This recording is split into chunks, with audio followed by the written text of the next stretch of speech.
अच्छा, तो कैलोरीमेट्री में पहला सम 45 grams of water at 50 degrees Celsius in a beaker is cooled when 50 grams of copper at 18 degrees Celsius is added to it. तो ये इसका initial temperature था 50 degree Celsius, और इसका इनिशियल टेम्परेचर क्या था 18 डिग्री सेल्सियस।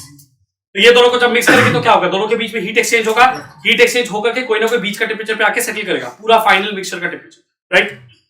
उसके बाद यही बोला calculate the final temperature and दोनों का स्पेसिफिक हीट कैपेसिटी दे दिया। कॉपर का है 0.39 जूल पर ग्राम केल्विन, ठीक है, वाटर का है 4.2 जूल पर ग्राम केल्विन।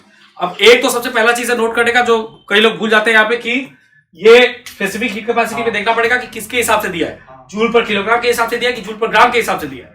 अगर जूल पर ग्राम के हिसाब से स्पेसिफिक हीट कैपेसिटी दिया है सब्सटेंसेस का, तो फिर हम लोग मास को ग्राम में ले सकते हैं, कोई प्रॉब्लम नहीं, ठीक है। और अगर जूल पर किलोग्राम के हिसाब से दिया है तो फिर या तो हम लोग को जूल पर ग्राम में कन्वर्ट करना पड़ेगा हीट कैपेसिटी को, या फिर मास को हमको केजी में लेना पड़ेगा।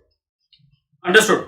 अब यहां पे क्योंकि एक सब्सटेंस का हीट लॉस हो रहा है, दूसरे सब्सटेंस का हीट गेन, तो इजीली हम लोग प्रिंसिपल ऑफ कैलोरीमेट्री से इसको सॉल्व कर सकते हैं, right.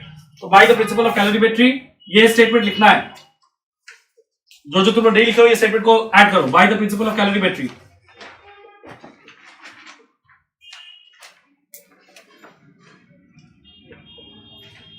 by the principle of calorimetry, heat gained is equal to heat lost, right? जो इसका मैथमेटिकल एक्सप्रेशन था वो था m1c1 t1 minus t is equal to m2c2 t minus t2। m1c1 t1 minus t is equal to m2c2 t minus t2। m1c1 t1 minus t ये किसको represent कर रहा है, हीट लॉस्ट या heat gained? Lost, क्योंकि temperature पहले, हाँ, क्योंकि टेम्परेचर पहले T1 था और T1 से गिर करके T हुआ, इसलिए यहाँ पे चेंज इन टेम्परेचर को हमने T1 माइनस T लिया, राइट। तो ये फर्स्ट सब्सटेंस जिसका टेम्परेचर ज्यादा है उसको रिप्रेजेंट कर रहा है, उसका मास यहाँ पे लगाएंगे, उसका heat capacity, specific heat capacity यहाँ पे लगाएंगे, उसका इनिशियल टेम्परेचर, और T को हम लोग ऐसे रखेंगे बिकॉज ये फाइनल टेम्परेचर T है जो हम लोग को निकालना है मिक्सचर का। तो मिक्सचर का फाइनल टेम्परेचर अगर T है तो इसका मतलब कि फर्स्ट सब्सटेंस का जो टेम्परेचर है वो T1 से T तक गिर रहा है। अब ये सेकंड सब्सटेंस को रिप्रेजेंट कर रहा है यहाँ पे, उसका मास और स्पेसिफिक हीट कैपेसिटी यहाँ डालेंगे, टेम्परेचर चेंज हम लोग क्या ले रहे हैं, T माइनस T2, बिकॉज उसका टेम्परेचर पहले T2 था, मतलब काफी कम था और बढ़ करके वो T हुआ है, तो उसका चेंज इन टेम्परेचर होगा T माइनस T2। अगेन यहाँ पे हम लोग T2 को पुट कर देंगे, T को वैसे ही रखेंगे और सॉल्व करके फाइनल हम लोग को T मिल जाएगा। तो वैल्यूज जब यहाँ पे पुट करेंगे तो क्या होगा, m1 45, उसके बाद C1 क्या है 4.2, C1 4.2 है,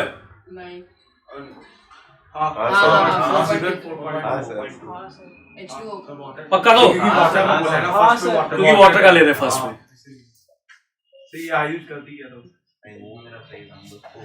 तो 45 grams of water 50 degree Celsius पे था, तो उसका हम ले रहे हैं यहाँ पे, क्योंकि 50 से उसका गिरेगा T तक, तो 45 उसका मास, C1 उसका specific heat capacity, right. 45 into 4.2, T1 क्या है 50 minus T is equal to M2 के जगह पे क्या आएगा, M2 के जगह पे आएगा 50 ग्राम्स कॉपर का मास, ठीक है। वैल्यूज को देख करके पुट करना पड़ेगा, 50 grams into 0.39 into T minus और T2, मतलब इसका जो टेम्परेचर पहले था बढ़ने से पहले, मतलब 18। ये पूरा अगर सॉल्व करेंगे इक्वेशन को प्रॉपर्ली तो फिर हम लोग को T का वैल्यू लास्ट में क्या मिलेगा 47.00 समथिंग आ रहा है, तो वो रॉट ऑफ करके अल्टीमेटली आ जाएगा 47 डिग्री सेल्सियस। सर अगर इसको हम पॉइंट में करें, मतलब 4.2 into 50 और 4.2 into T, हाँ वो पे तो गलत आ रहा है, मतलब पूरा वो तो सही आना चाहिए था ना। क्या गलत आ रहा है, गलत नहीं है सर, मतलब वैसे हम 4.2 into 50 कहते हैं, 4 तुम कैलकुलेशन का बात करना, ठीक है, कैलकुलेशन का स्टेप्स दिखा देते हैं। T is equal to 47 degree Celsius, ये तो समझ में आ गया, आंसर आएगा। स्टेप्स इसका देख लेते हैं, हम कैलकुलेशन स्टेप बाय स्टेप इसका करके रखे थे, तो वो कैलकुलेशन हम यहीं से देख के बता दे रहे तुमको, वो डेसिमल के चलते थोड़ा बीच बीच में ये होता होगा। सर इजी है, 45 into 42 by 10 कर सकते हैं। हाँ, हम सबसे पहले 45 into 4.2 कर दिए थे डायरेक्ट, ठीक है। तो 45 into 4.2 तुम्हारा आएगा 189, तो 189 into 50 minus T आएगा। यहाँ पे कैलकुलेशन का बहुत बड़ा इंपॉर्टेंस है, कैलकुलेशन ठीक से नहीं करने से बहुत दिक्कत है। और 50 into 0.39 ये आया था 19.5, तो ये हो जाएगा 19.5 into T minus 18। अब यहाँ पे जब तुम मल्टीप्लाई आउट करोगे तो 189 into 50, 189 into 50 आएगा 9450 माइनस 189T इक्वल टू ये हो जाएगा 19.5 T माइनस 19.5 इंटू 18 करने से कितना आएगा 351। इसके बाद ये माइनस 351 को इधर ले लेंगे, माइनस 189 को उधर भेज देंगे, या फिर वैसे वर्सा जैसे भी नंबर्स को एक साइड पे और टी वाला टर्म्स को एक साइड पे। तो 9450 प्लस यहाँ पे 351 करेंगे तो कितना आएगा 9801 इक्वल टू माइनस 189 को जब उधर भेजेंगे तो 19.5 T प्लस 189 208.5 T। तो इसका मतलब कि T is equal to 9801 divided by 208.5।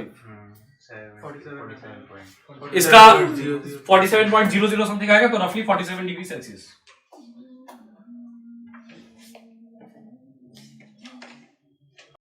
बस ये डिवाइड करना तो हो जाएगा। ऑन हो गया।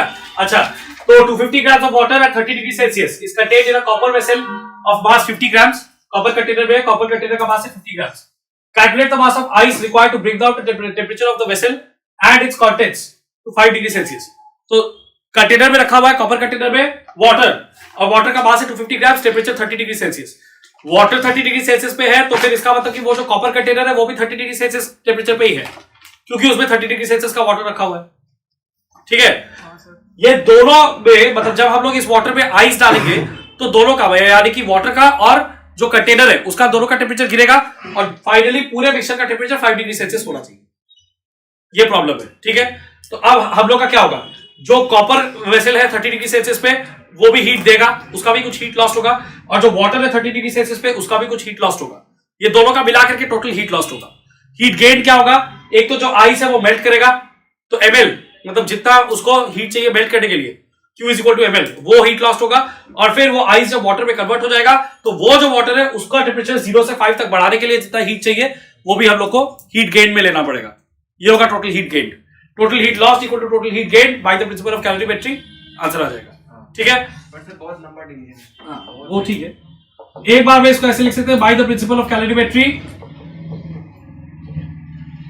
इक्वेशन को एक बार में बनाते हैं तो क्या होगा, 250 ग्राम ऑफ वाटर, तो इसको डिवाइड बाय 1000 कर देंगे केजी में कन्वर्ट करने के लिए, बिकॉज यहाँ पे हम लोग का सारा स्पेसिफिक हीट जूल पर केजी में दिया हुआ है, इनटू इसका 30 से 5 तक आने वाला है। ठीक है, तो 4200 इसका स्पेसिफिक हीट जूल पर केजी इनटू 30 माइनस 5, ये इसका heat lost, plus copper vessel 50 grams का है, उसका मास 50 ग्राम्स, कॉपर का स्पेसिफिक हीट कैपेसिटी 400, अगेन इसका टेम्परेचर चेंज 30 से 5, 30 माइनस 5, 50 डिवाइड बाय 1000 होगा। हाँ सॉरी डिवाइड बाय 1000 होगा केजी में कन्वर्ट करने के लिए, इक्वल टू जो आइस है उसका कितना हीट चाहिए होगा मेल्ट करने के लिए, तो आइस का मास सपोज m है, तो m इंटू एल यानी 336 इंटू 10 क्यूब, तो m इंटू 336 10 क्यूब मतलब 330, ये मेल्ट करने के लिए जितना हीट चाहिए प्लस इतना ही मास जो है। अब ये वाटर बन गया, तो अब इसको 5 into 4200 वाटर बन गया ये, अब वाटर के स्टेट में ये 5 डिग्री सेल्सियस तक जाएगा, तो m into specific heat capacity of water 4200 into 5 minus, ये पूरा इक्वेशन को सॉल्व अगर ढंग से करेंगे m का वैल्यू आ जाएगा। फाइनली m का वैल्यू कितना आएगा 74.93 ना, हां सर कैलकुलेशन दिखा दीजिए। 74.93। हाँ पहले ये वाला कर लो जो ये वाला बता रहे। क्वेश्चन है find the result of mixing 10 gram of ice at -10 degree Celsius, 10 gram of ice at -10 degree Celsius with 10 gram of water at 10 degree Celsius. ठीक है, specific heat capacity of ice दे दिया 2.1 joule per gram kelvin, latent heat of ice दे दिया, specific latent heat of ice 336 joule per gram at specific heat capacity of water 4.2 joule per gram kelvin. ठीक, अच्छा ये ध्यान रखना पड़ेगा यहाँ पे कि यहाँ पे 3 ट्रांजिशन होगा। एक तो ये कि जो आइस -10 डिग्री सेल्सियस पे है वो पहले 0 डिग्री सेल्सियस पे आएगा थोड़ा सा हीट लेके, फिर उसके बाद वो आइस मेल्ट करेगा। ठीक है, एंड जो वाटर है उसका भी टेम्परेचर ड्रॉप होगा, राइट। ये 3 चीज यहाँ पे होगा। तो क्या क्या होगा, ice at -10 degree Celsius to ice at 0 degree Celsius, right. फिर आइस एट 0 डिग्री सेल्सियस क्या करेगा, मेल्ट, तो वो बच जाएगा water at 0 degree Celsius. And वो जो वाटर यहाँ पे था 10 डिग्री सेल्सियस वाला वाटर, वो भी यहाँ पे आएगा।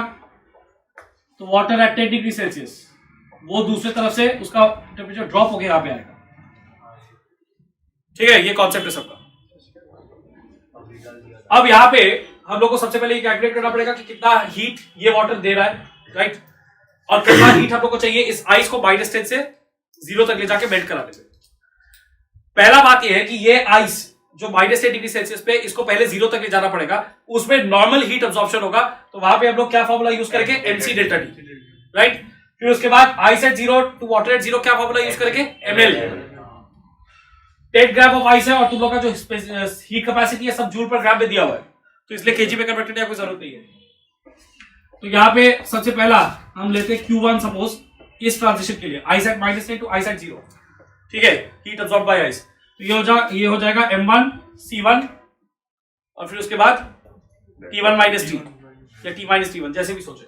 m1 क्या है, mass of ice 10 gram, specific heat capacity of ice 2.1। Temperature किस तरह से चेंज हो रहा है, टेम्परेचर चेंज हो रहा है 0 -10, क्योंकि -10 से 0 तक गया, तो 0 -10, राइट, -10 छोटा है, 0 बड़ा है, तो हीट तो टेम्परेचर का जो चेंज हो रहा है वो कितना हो रहा है, 0 से हम -10 को सब्ट्रैक्ट करेंगे, तो 0 -10, तो ये हो जाएगा 10 इंटू 2.1 इंटू यहाँ पे क्या आएगा, 0 + 10 10 ही आएगा, 10 इंटू 10 100, 100 इंटू 2.1 210 जूल।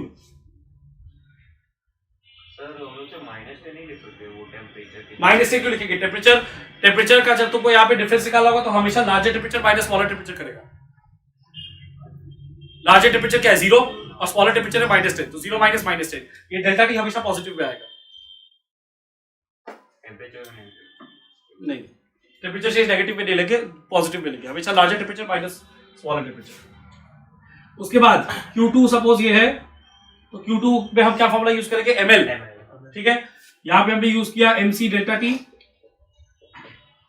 यहां पे यूज करके ml, मास है 10 ग्राम वही आइस का, और अब वो वाटर में बदलेगा, तो वाटर में बदलने के लिए जो हम लोग यूज करेंगे वो है latent heat of ice 336 joule per gram, right. तो ये हो जाएगा 3360 जूल। ये दोनों का टोटल करके देखो कितना आ रहा है, Q1 + Q2 3360, 570, हाँ 3360 + 210 ये आएगा 3570 जूल।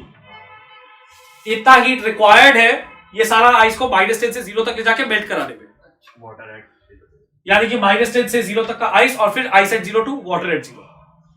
तो अल्टीमेट कंक्लूजन होगा कि ये आइस एट -10 से 0 डिग्री सेल्सियस का वाटर बन जाएगा, राइट। तो इतना सारा हीट जो है वो तो यहां से आना चाहिए ना, ये हीट का सोर्स है, तो ये कितना हीट दे सकते हैं पहले वो देखें। अगर फाइनल टेम्परेचर हम पकड़े कि 0 डिग्री सेल्सियस होगा इस मिक्सचर का, तो फिर इसका टेम्परेचर चेंज कितना हो रहा है, 10 to 0। देखते हैं Q3 को कैलकुलेट करके। Q3 मतलब suppose heat given by this water, given out by this water, low battery, इसको ये कर लो,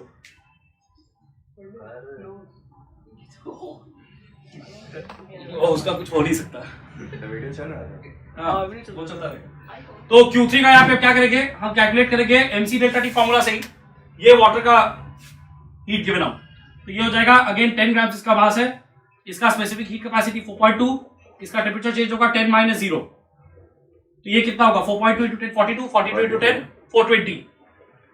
तो हीट का सोर्स तुमको दे रहा है 420 जूल और तुमको चाहिए 3570 जूल, होगा?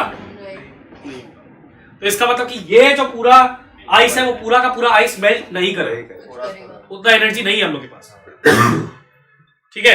तो क्योंकि 3570 joule that is Q1 + Q2 is greater than Q3 equal to 420 joules, and ये वाला है हीट अब्सॉर्ब्ड, ये वाला हीट गिवन आउट,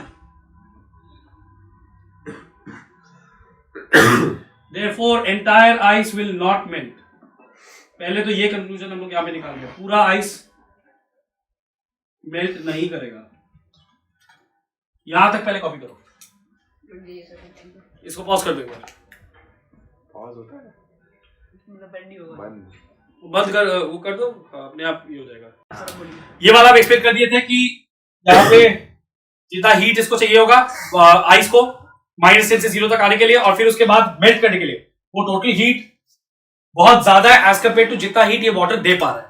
यानी कि 10 डिग्री सेल्सियस वाला वाटर दे पा रहा है 420 जूल्स, बट हम लोग को आइस को -10 से 0 तक ले जाने के लिए, मतलब पूरा का पूरा आइस 10 ग्राम्स तो -10 से 0 तक ले जाने के लिए 210 जूल्स चाहिए, और पूरा का पूरा आइस अगर मेल्ट करेगा and gets converted to 0 degree Celsius water, तो उसके लिए चाहिए 3360 जूल, ऐड करके 3570 joule, which is much greater than 420, right.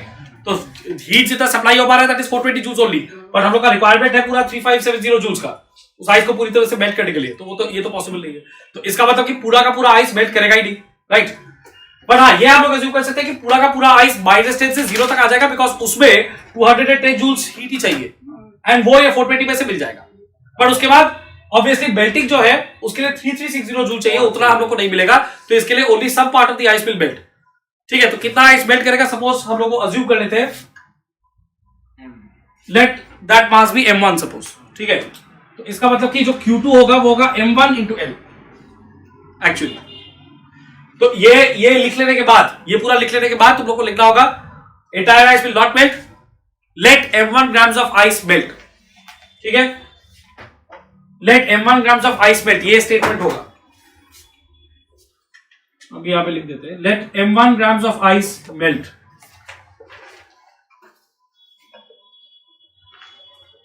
तो उसके लिए जो हीट चाहिए होगा वो होगा m1 टाइम्स L, मतलब उसका latent heat, that is m1 into 336, इसका मतलब 336 m1,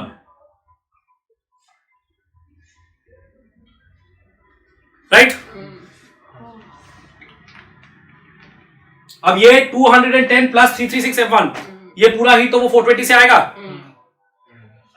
तो अब हम लोग का इक्वेशन क्या बनेगा, by the principle of calorimetry लिखो, by the principle of calorimetry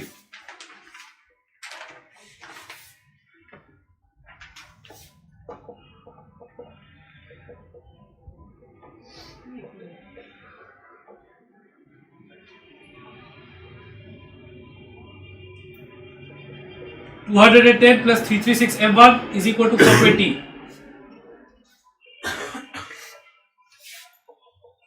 तो m1 आ जाएगा 420 माइनस 210, 210 ही आएगा बाई 336, ये आ जाएगा कैलकुलेट करके 0.625। सर और भी अच्छे से क्वेश्चन होगा ना पहले के टाइम पे, क्योंकि बुक से मैंने देखा था नेट पे, इस बहुत अच्छा क्वेश्चन था, बट मैं बुक में ढूंढा नहीं मिला। कॉलेज शीट में RS अग्रवाल 300 रुपये में मिल रहे, RD शर्मा भी। तो ये bye the principle of calorimetry 210 plus 336 m1, ये है टोटल हीट गेन और ये टोटल हीट लॉस्ट, कैलकुलेट करके आ जाएगा 0.625। तो इसका मतलब कि 0.625 grams of ice will melt, और पूरे मिक्सचर का फाइनल टेम्परेचर क्या होगा 0 डिग्री सेल्सियस। समझ में आया? ट्रिकी क्वेश्चन, ये वीडियो को ये कर दो।